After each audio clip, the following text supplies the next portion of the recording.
تحية عندنا وتحية خاصة اسمها سلام. في الروايات الخاصة أكو تحية الإسلام السلام. السلام مو إلا باللغة العربية، السلام بكل لغة.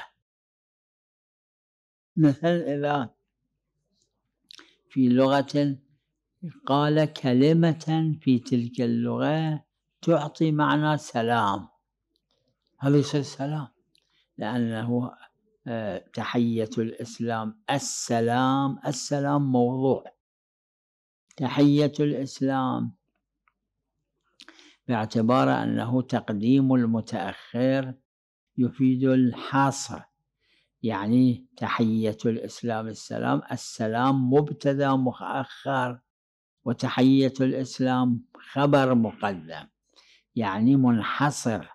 تحية الإسلام في السلام.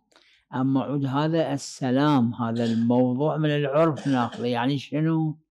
يعني هذه التحية الخاصة اللي بالعربية تقال سلام عليكم.